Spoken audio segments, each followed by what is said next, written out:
We back, baby. Go ahead and hit that subscribe button right now so that you don't miss a thing.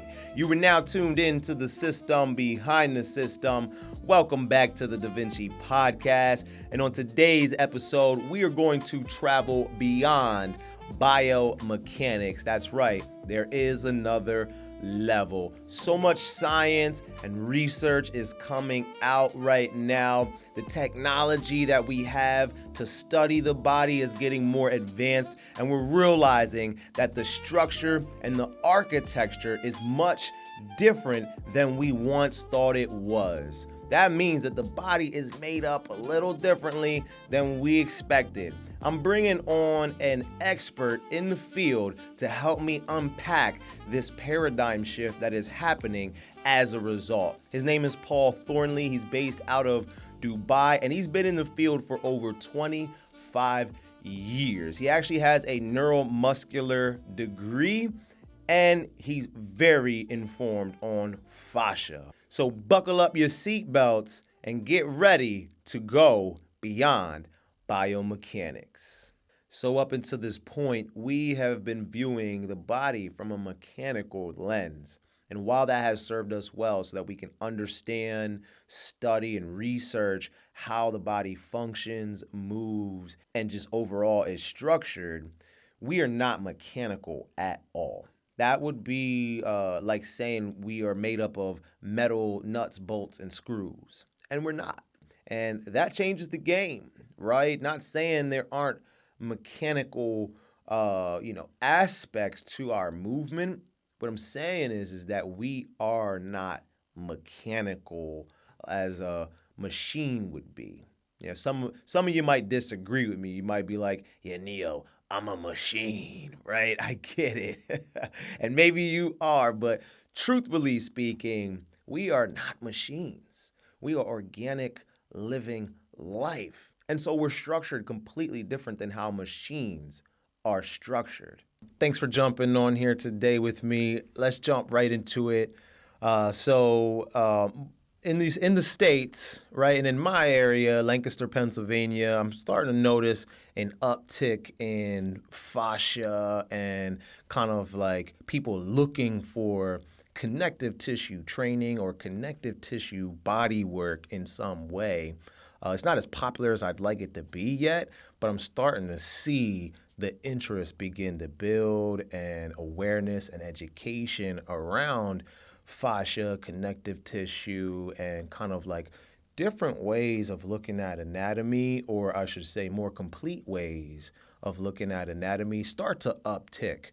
What are you seeing over in Dubai where you're at? Well, it's exactly the same, man. I'm a global educator. I've been based in Dubai now for about 16 years, thereabouts. But I've been in this industry, this particular element of the complementary therapy industry for the better part of 25 plus years now, with my training in neuromuscular therapy, which I attained in Ireland, and of course the Pilates world that I joined in based in Canada. And what I've seen is, of course, you're absolutely right. There's from my college days, fascia was our foundational understanding of the human body. That's what made the neuromuscular therapy course stand out against its peers group, because it was not based in biomechanical understanding of the human form. And that was 25 years ago.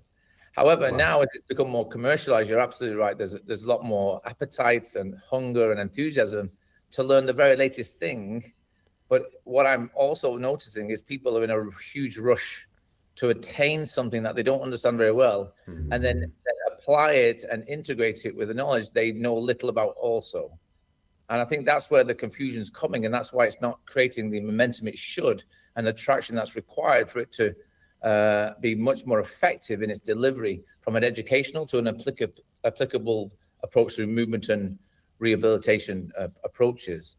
Because there's such discrepancy in how it's being taught and why it's being taught and how it is incorporated within current understandings of the human physiology, which are often based in the biomechanical perspective of human body, which we know to be wildly inappropriate at this stage, because technology, science, and research has shown it to be lacking But it served its time for the 400 years, but we know an awful lot more now. We've got a lot more clarity about what we're made of, how we understand the ingredients we're made of, how they collaborate and integrate with each other, and of course, how we influence it with our daily lives, whether it be that emotional, physical, or environmental. And we have a lot better influence over how they respond, react, and thrive, rather than just asking them to survive through our ignorance of not understanding them. Love it. And, one of the hot phrases that's going around, or one of the things that are starting to be studied a lot more in depth, is this neurofascial connection. I'm sure you're already highly in tune with that and have been probably for some time. We talk neuromuscular capabilities and kind of components, but with fascia being such a highly sensory rich organ, that neurofascial connection, I feel, is going to show itself as a more important thing to focus on than the neuromuscular. I mean, it all kind of works and integrates itself together. I'm curious to hear from your perspective, as a neuromuscular expert, you know, with the new information and education that's coming out about fascia and research and what it's showing, what's your take on kind of the statement I just made, that neuromuscular versus the neurofascial? So, firstly, what is fascia first? That's got to be the question of the day. Like, what is it, and why the hell are we talking about it so much? And then why are we then relating that to neurology, to muscular, to vascular, to every other system in the human body? Why is it such a prevalent ingredient that we're now, if you like, trying to impose upon the scientific community to pay more attention to? So before you give your definition of fascia, let me give you mine, and then you can see, that way you can see where I was at before I hear your definition, right? That would be good. Right. And so there's multiple different definitions that I've heard from different people, but I think what I've seen recently, the definition that is like, here's what most or the majority of us are standing on, and correct me if I'm right, if I'm wrong, is that fascia is not tendons, is not ligaments and cartilage, but and it's not like joint capsules, but it's more the stuff that's not that's still in between the tissues and in between the muscle belly and the fibers, which kind of like made me really like think like, all right, well, do we want to land on tendons and ligaments not being included in that? Because I've heard some people say that is fascia. I kind of like having them separate, but I think tendons, ligaments are still a type of fascia, but more of a classified fascia, whereas what we're calling fascia right now is more of that like that fuzz that's in between the tissues that we know is highly dynamic, that changes every millisecond and shifts every millisecond, highly important and necessary. But yeah, so I'm kind of in the in between where I still sort of look at tendons, ligaments, and joints and all that, and cartilage as part of fascia. But to get it more precise and detailed and defined, fascia, probably I'd have to land on that same thing. Purely is that fuzz that's in between. Well, fascia is your embryonic architectural fluid. It is the very thing like the ocean is to all life on Earth. It is there first. Now you put it in a very different context, because now it is the thing that all things organized, grew, developed, positioned, spatialized, coordinated to be able to behave within, which explains why it is the most ubiquitous tissue in the whole of the human biological being. Well, if there's no muscle, no disconnects, and bone is actually part of fascia, it's all one thing. So when it goes, sorry, what'd you say? How can bone not be fascia? How can muscle not be fascia then, right? Well, let's look at how you create muscle. A muscle is a protein. One cellular protein of muscle is like a dot, yes? For the audience that's watching, watch a brickie build a wall or a house or a building. He first has to put the brick and surround it with mortar and attach it. Yes, but the only thing there is that the bricks were separate and so was the mortar. But in the body, there was never a moment where anything was separate. Sorry, yeah, go ahead. But we're using it as an analogy so you have the imagery for the audience that's confused. Okay, because we have a whole building site going on in here that turns into a whole symphony of orchestra that is always in tune and is always thriving. But again, we're trying to bring people with us on a journey who have never done a dissection. They just carry their own living architecture with them because it is them, so that they understand how to use it properly. Now they can utilize it so it performs in a way that is meaningful to their everyday life, whether they're just sedentary or they have a family or they have a sporting aspiration. Either way, knowing what it's made of and how these things integrate and work properly and how they can influence its ability to perform, recover, and not get damaged in performing matters.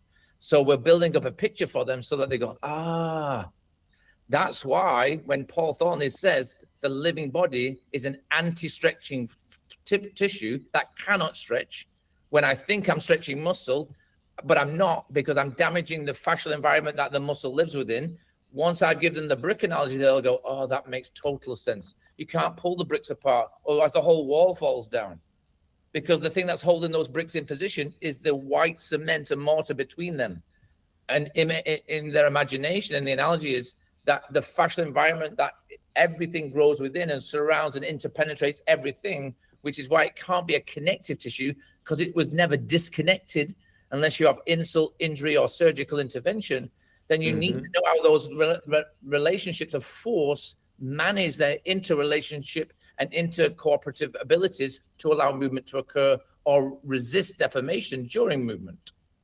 So, in that analogy, the brick and the mortar are the same thing. They're not two different things when we relate it to the actual human body, right? So if we thought the mortar was like the connective tissue that pulls the brick, maybe the muscle fiber, and the other brick, the muscle fiber, and brings them together. But those are not two different things.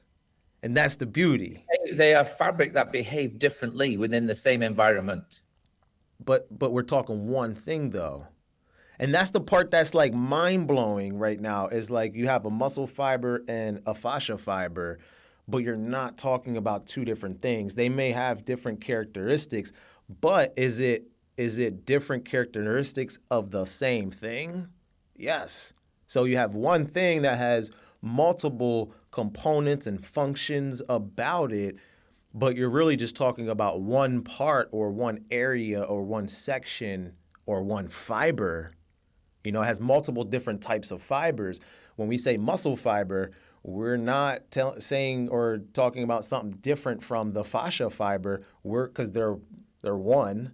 We're just saying, yeah, that part of that one thing, well, that's a muscle fiber. And that part of that one whole thing, that's a fascia fiber.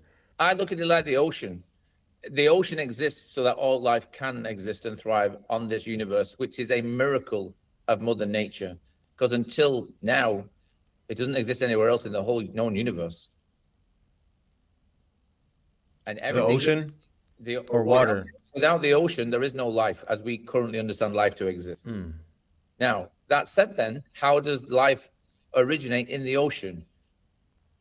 Right? What was the seed that created it to be formed in the ocean? Because we came from it. We are an evolution of an ocean-going thing, an ocean-going cell into multicellular, into complex cellular activity.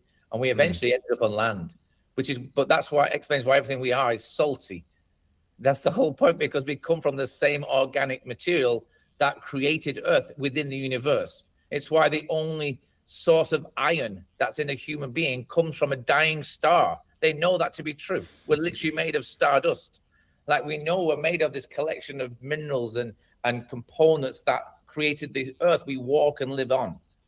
But we're dying to separate them into separate elements and parts and pieces. For why? If you're a surgeon, you need to go and find that thing. Then you need to know it in separation. If you're dissecting, you need to know it in separation. But we're teaching people to move, and we need to know how this movement happens in one continuity.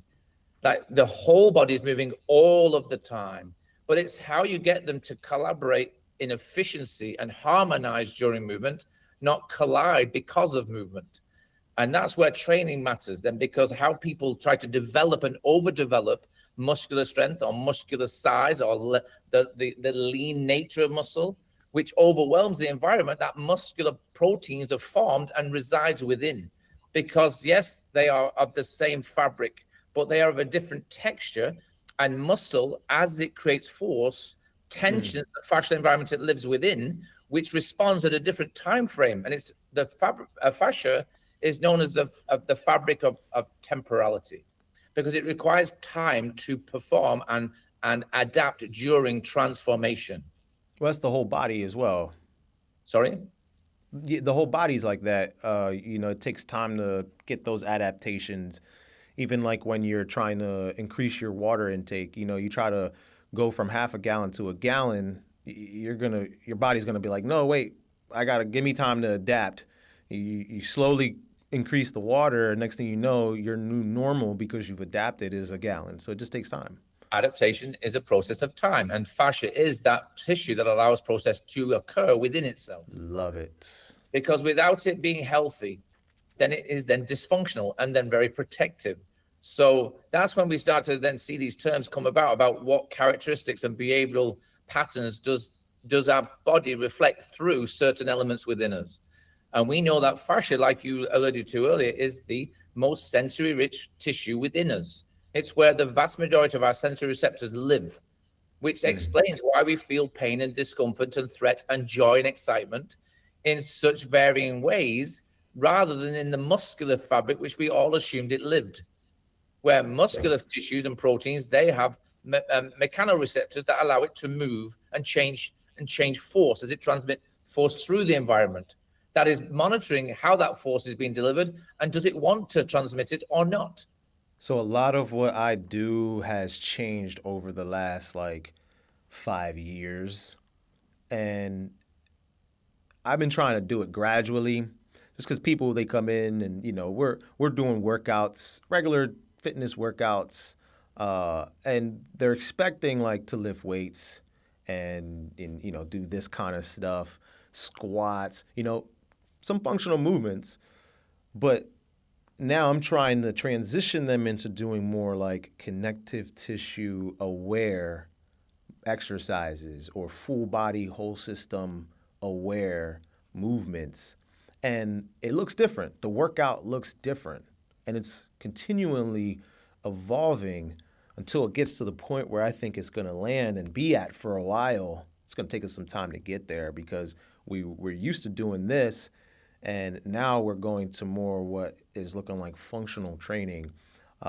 And that's just to scratch the surface. So some of the changes that are happening in specifically what I do, what are some of the changes you're seeing in Pilates and the work you do? Well, I personally like to know what you mean by functional fitness, because I've watched the Pilates world, yoga world, personal training, and athletic conditioning world. It's not changed at all. It's changed very little, because it's still based upon the biomechanical model of a human physiology of yesteryear. And when people talk about functional training, I would argue, is it functional to do squats? Because kangaroos don't walk. They squat because they're a kangaroo, and they're an expert at being a kangaroo. And yet most people will do squats and lunges, which are and have a place in the world. Of course they do. You should be able to sit down. 100% you should be able to get to the floor with your butt to the ground and have a poo, have a baby, sit down, collect something off the floor with some competency and strength, for sure. But not at the expense of being able to balance. Because as a human being, our primary function is to be able to walk and migrate and move. Mm-hmm. And most people do glute and hamstring and squat training, but never go for a meaningful walk in their life. Because we're just a species of convenience right now. This is what I'm referring to, that transition as it happens over time. We're going to start doing less and less squats, less and less deadlifts. Because when you think about it, how often do we perform those movements throughout the day? You know, if you really counted every squat you did, whether it was sitting down to get in your, to get in your car, or just on the couch, or to use the restroom, right? To sit down on the toilet. We squat, but how many times throughout the day? You could probably count, on one hand for an average amount of times we squat. Bending over or deadlifting, same thing. But when you look at walking, if each step is a rep, man, we do thousands of reps. We're not doing thousands of squats a day. So looking at the movements that we perform on a regular basis, that should definitely dictate the movements we're doing in the gym. And so over time, that's the transition I'm talking about. We're going to be doing less and less squats, less and less bench presses. Because how many times do we just, do that? But how often are we doing this or moving dynamically, in multi directions with our entire body? That's what most of our training programs should incorporate if that's the movements we're doing mostly. And it's the quality and efficiency of movement that matters, not where you do it and how you do it. It's that you're able to do it. It's so many people are desperate to do it rather than understand how they're approaching, understanding what happens during the process. At DaVinci, we look at everyone as an athlete, but some people's sport requires a high level of athleticism, like a professional, soccer player, versus just a general population, regular everyday life activity that doesn't require that high level, but it's still activity. And looking at it that way, we train athleticism for everyone. But you're right. That is a big difference still in how you approach the program for that person. 100%, because we should all have athleticism to get up and be efficient in all activities. But look at our elderly population. A lot of them are not athletic at all. They're quite debilitated. But that view can come all the way down the age brackets, all the way down to very early 20s now. I've got clients who are incontinent in their early 20s because of overtraining, because they don't understand what's happening inside their body and the forces they're asking their body to absorb, not distribute efficiently around it. And they become incontinent and have all sorts of issues in the pelvis because of overtraining, because of this expectation to look or behave and be able to perform a certain way at this early stage. And again, it's because we understand the physiology way clearer than we've ever understood it, that we need to understand dosage and management of force transmission and understanding this thing that we are as a fluid dynamic being. So remember, we are completely contained. There is no open spaces in the human body. Things don't fall out of us by accident. They must be pushed out. So it's not an intra-abdominal pressure we're looking for. It is a blood pressure, a hydraulic pressure, where things are expanding and being distributed around us. And this understanding changes how people learn to move and remain efficient through all ages and stages of fitness, through their whole lifespan. If we can inform them early enough or get to them in a timely frame at the elderly years where we can still have influence on their ability to thrive in that elderly status that they've become. Great. And that actually makes a wonderful point, because that tells me then when I'm working on my body, when I'm improving my fascia or doing something like getting enough water in my body, what I'm really doing is working on that regulation of pressure, tension, the right amount of stress, because stress is a good thing when it's used properly, to be able to find that efficiency in movement, in neurological function, all the functions of the body. So really it's improving precisely the amount of pressure that is in the system at any point, would you say? That brings us then to the most important physiological transformation that our education has ever tried to understand. And that's that model over my right shoulder, the icosahedron and tensegrity model. Because that replaces agonists and antagonists and levers of movement, completely replaces it. It removes them. Well, because one contradicts the other. You can't have a mechanical structure moving in a tensegral way. Because tensegrity is architectural, which means it's a building based on architectural engineering. and it's not designed to move. It's designed to resist deformation because of environmental structure. Yes? Yep. But living tensegrity is very different because our blueprint, our architectural integrity is designed to move all the time, at all times, while we're breathing. So understanding that it is a coexisting, co-creating relationship of the only two forces that allow any organic creature to exist at all, anywhere in the known universe, is compression and tension. Whereas this guy is based upon compressive understanding of physiology and physics, and this one is based upon co-creative and coexisting invisible forces of compression and tension, not equalized, but appropriate depending on where those forces are, from the very cellular level to the very macro structural level. Can you hold the tensegrity up for a second so the people can see it? Yeah. So this is often misunderstood as like the model of the skeleton is. This is not a model of form. This does not denote bone. This does not denote joint. This does not denote the soft fabric of fascia. This only denotes the invisible forces you can't see.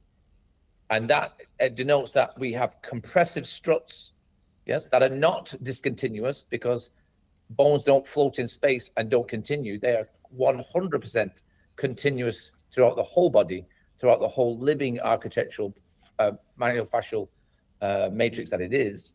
But it is surrounded by this sea of moving tensional fabric that is much more pliable and gives more yield. And that's what's important, that we understand that these compressive elements, they never clash. Because when things overcompress, then they die because they can't move. Ask somebody to put their hand on your chest and put pressure and notice how you become to suffocate. And it's very difficult to move and you start to panic. Ask a mouse in a mouse trap and it can't get out. Compression won. Likewise, if I over-tension all the tensional elements of any living fabric, that's called stretching. I go beyond its boundary, I lose structural integrity, and the forces don't coexist. They collapse and become incredibly disorganized. So and now compress against each other. It becomes super loose, and it's lost the harmonious, regulated tension required to keep the structural integrity that it once had. And then what happens? Then the overall structure becomes deformed, goes through those adaptive morphological changes, and it becomes braced. And now it becomes restricted because of overstretching, which then ultimately creates over-compressive responses to that. And now you have dysfunction, which you have to live with. So it's really important that we understand what this model is trying to reflect on an audience that used to be taught that this could walk. And this can't move the remains of the dead and is often only found in the ground after a long time of decay. But this is the shape of all living movement. It's known as the icosahedron. And this is at its lowest frequency. At its highest frequency, wait, that you'll see this.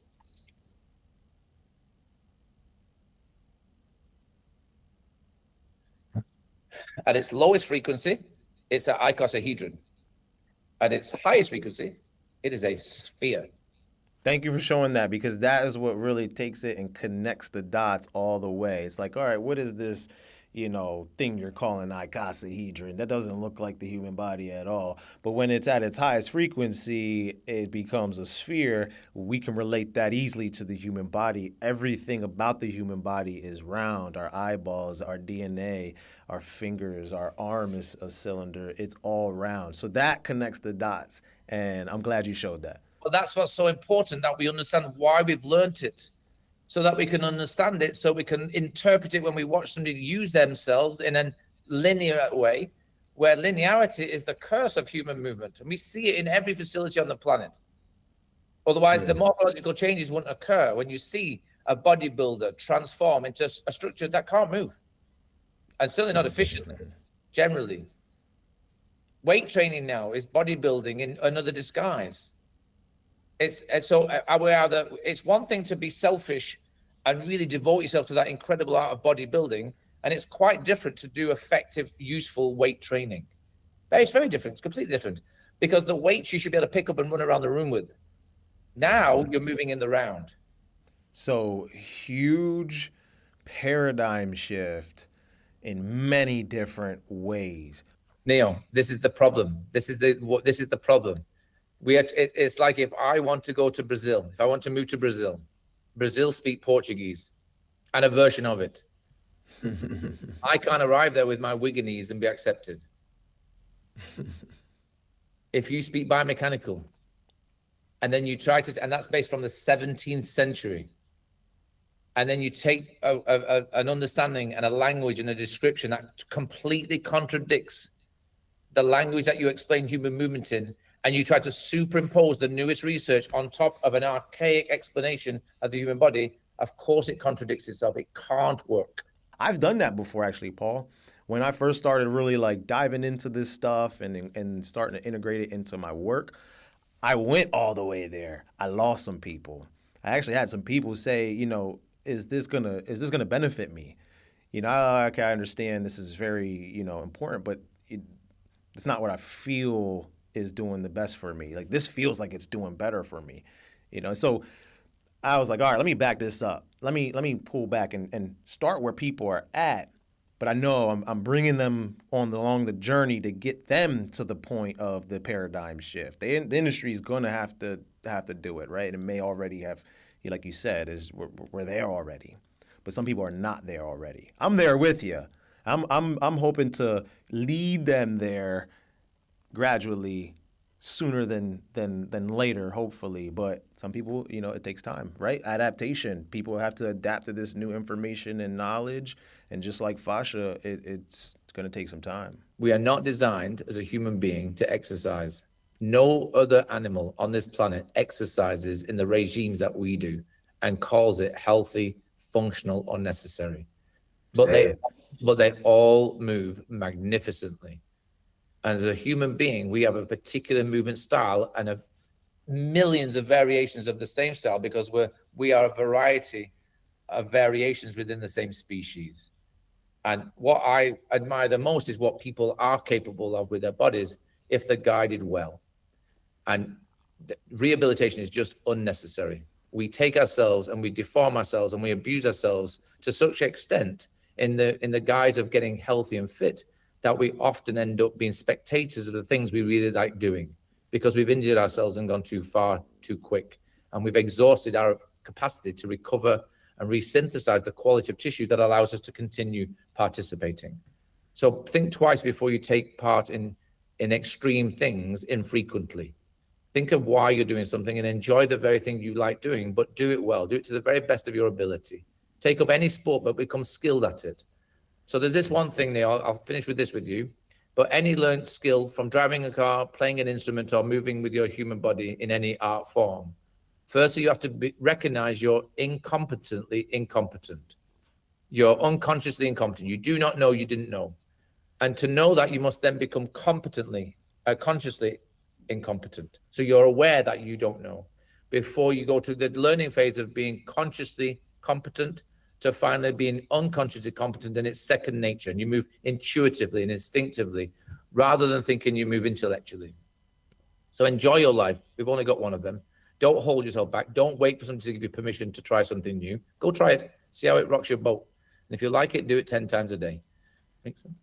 Love it. One more question here.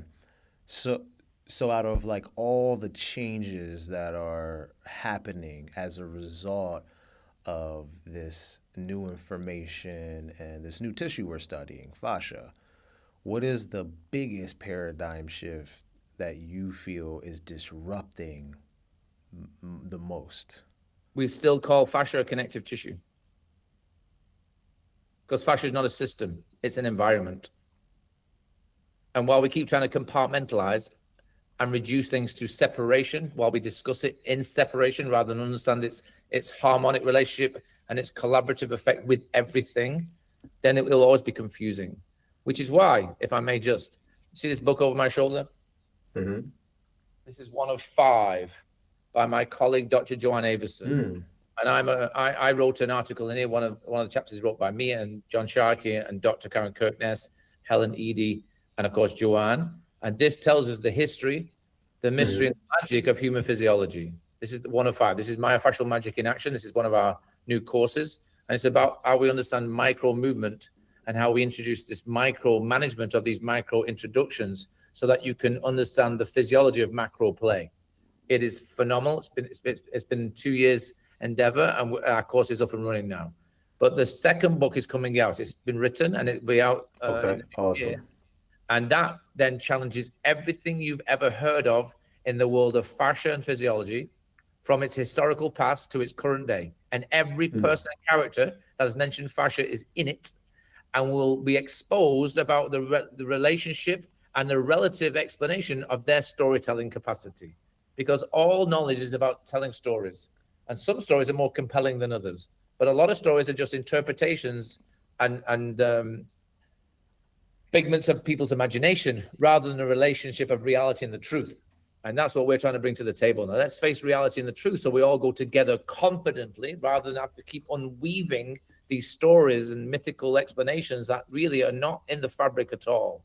With the new information of fascia, and we're not looking at things from a biomechanical perspective anymore, what is the biggest change that you see that's forcing in the industry? Eventually, what I would like to see is, again, a huge reduction in injuries because people injure themselves unnecessarily. Injuries can happen for 1,000 reasons. However, if you know what you're made of and you use it properly, you then won't get injured as much. And again, it's understanding architectural design, right?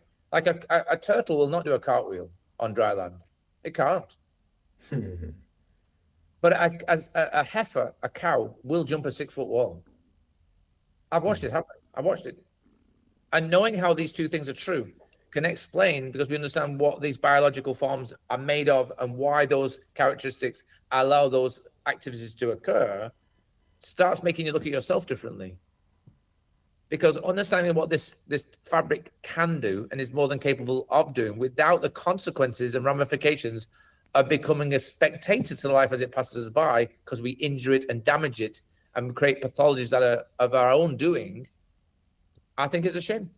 Thank you again for being my guest here, Paul. And we'll definitely stay in touch. And where can people reach you at online? Just online, man. I don't really big into social media. I do the Instagram thing. They get me at paul.s.thornley. That's my name. My Facebook, you have that. I don't have a website. I just help the people that are interested. I say I'm not seeking attention, but I will give people my time and dedication if they want me to help them. That's my mission in life, is to be useful, not seek commercial outcome. Love it. Well, go check Paul out on Instagram. You have a wealth of knowledge that you post, man. So I'm sure the audience would enjoy to tune in as well. But hey, thanks again for jumping on here, and I'll be in touch. I'll be in contact, man. You take care. All the best, buddy. Look after yourself. All the best, buddy. Look after yourself. So there you have it. Paradigm shifts are not easy. They take time. We have to allow for the shift to happen. Everything and everyone moves at a different pace. Some of us move quicker, and some of us, it just takes a little more time. That doesn't make one better than the other. It just means that we're all unique, and in our own way, we will eventually arrive at the same spot, but we take our own process along the way. Shout out to Paul Thornley for jumping on here and giving us a very detailed and precise insight on this paradigm shift, what we can expect, what it means, what it looks like to go beyond biomechanics. If you got a lot out of this episode, comment below. Let us know what your thoughts are. As usual, check out DaVinciEngineer.com and make sure you stop by the vault while you're at it. And I will see you next week on the DaVinci Podcast.